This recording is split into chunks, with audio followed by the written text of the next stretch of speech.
Hello বন্ধুরা, welcome to my YouTube channel blogger Priyanka. আজকে কলকাতার কিছু বিখ্যাত পুজো প্যান্ডেল আমি তোমাদের সাথে শেয়ার করব। বন্ধুরা, গড়িয়াহাট নেমে পায়ে হেঁটে কিছুটা গিয়েই পৌঁছে যাবে একডালিয়ায়। আর এখানকার এবছরের থিম ছিল অরুণাচলের একটা বিখ্যাত মন্দির, এবং ভেতরটা দেখো কি সুন্দরভাবে সাজানো। আর চতুর্থীতে মানুষের ভিড় দেখেছো? বৃষ্টি মাথায় নিয়ে মানুষ বেরিয়ে পড়েছে প্যান্ডেল হপিংয়ে।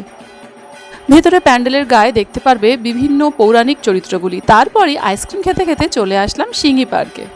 সামনেই দেখতে পাচ্ছ রাবণের 10 মাথা। হ্যাঁ, রামায়ণের কাহিনীকে এখানে ফোকাস করা হয়েছে। তো ভেতরের ঠাকুরটা দেখে নিচ্ছ, আর বিভিন্ন জায়গায় কার্ডবোর্ড কেটে রামায়ণের বিভিন্ন ঘটনা তুলে ধরা হয়েছে।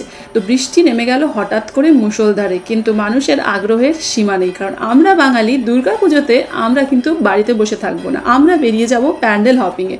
তো আমার এই ভিডিওটা যারা দেখছো তাদের যদি ভালো লাগে চ্যানেলটা প্লিজ সাবস্ক্রাইব করে রেখো, তাহলে আমার লাইফস্টাইলটা তোমরা দেখতে পারো। আর আমার সাথে এই বছরের পুজো দেখার জন্য সকলকে অনেক ধন্যবাদ।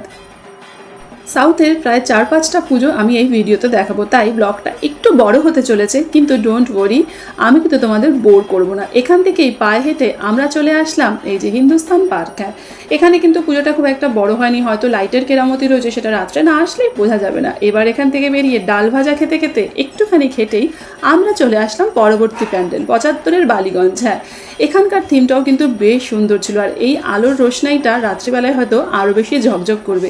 কিন্তু এতগুলো প্যান্ডেল কভার করার জন্য যদি তুমি দিনের বেলা না আসো, রাত্রিবেলায় ভিড়ে কিন্তু তোমরা হাঁটতেই পারবে না। তো এই দেখতে দেখতেই আমাদের প্রায় সন্ধে হয়ে গেছে। 75-এর বালিগঞ্জ রোডের পুজোর নাম দেওয়া হয়েছে, থিমের নাম দেওয়া হয়েছে প্রথা, এবং সেখানে পুরনো দিনের বনেদি বাড়ির কিছু দৃশ্য রয়েছে, এবং খুব সুন্দর করে, খুব ছোট্ট জায়গার মধ্যে এত সুন্দর করে সাজিয়েছে। যারা বানিয়েছেন সেই শিল্পীদের কিন্তু অনেক অনেক কুর্নিশ জানাতে ইচ্ছে করছে।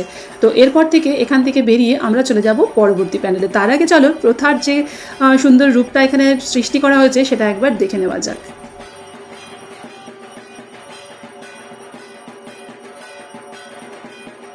75-এর বালিগঞ্জ থেকে বেরিয়ে বাঁদিকে অ্যারো করা রয়েছে সমাজসেবী। হ্যাঁ, সমাজসেবীর যে পুজোটা আমার কিন্তু এতগুলো প্যান্ডেলের মধ্যে বেশ অন্যরকম লাগলো, আর থিমটা ছিল খুবই সুন্দর। চলো আমি দেখাচ্ছি এবার সমাজসেবীর পুজো।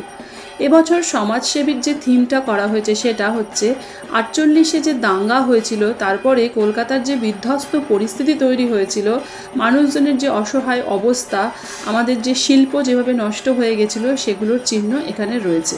এখানে ওপরের দিকে ভাঙাচোরা বাড়ির চিহ্ন রয়েছে, রয়েছে কলকাতার পুরনো দিনের গাড়ি, রয়েছে সেই আমলের টাইপরাইটার, এবং বিভিন্ন লেখকদের বই সহ অনেক কিছু রয়েছে এই সমাজসেবীর শৈল্পিক ভাবনার। তো বন্ধুরা, এই ছিল সাউথের দিকের বেশ কয়েকটা পুজো প্যান্ডেল আজ 2025-এর।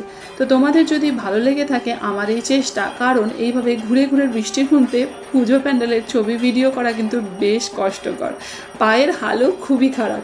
তো তোমরা কিন্তু অবশ্যই এগুলো মিস করো না। দিনটা ছিল চতুর্থীর দিনের ভিড়ই দেখো, অগণিত মানুষের ভিড় রয়েছে এখানে। এগুলো কিন্তু তুমি যদি স্বচক্ষে না দেখো তাহলে বুঝতে পারবে না। যেমন এটা ছিল হচ্ছে টাইপরাইটার একটা, এবং পথের পাঁচিলের লেখা এখানে রয়েছে। দর্শনার্থীদের বোঝার সুবিধার্থে বিভিন্ন জায়গায় লেখা তুলে রাখা হয়েছে, যদি তোমরা সেগুলো পড়ো অনেকটাই বুঝবে। এবং দেবীর মূর্তিও সামনে দেখো একটু অন্যরকম চিন্তাভাবনা করে বানানো রয়েছে। এটা যে খুব সুন্দর একটা থিঙ্কিং সেটা তোমরা নিশ্চয়ই দেখে বুঝতে পারছো। তো বন্ধুরা, তোমরা আমার পাশে থেকো, আমি পরবর্তী ভিডিওগুলো আবার নিয়ে আসবো। এই দেখো টাইপরাইটার। হ্যাঁ, একদম প্রথম দিকে যে ধরনের টাইপরাইটার আমাদের এখানে কলকাতায় সৃষ্টি হয়েছিল তার ছবি রয়েছে। সকলে খুব ভালো থেকো, পুজো ভালো কাটিও, শুভ চতুর্থী। দেখা হবে পরের মিনি ব্লগে। বাই।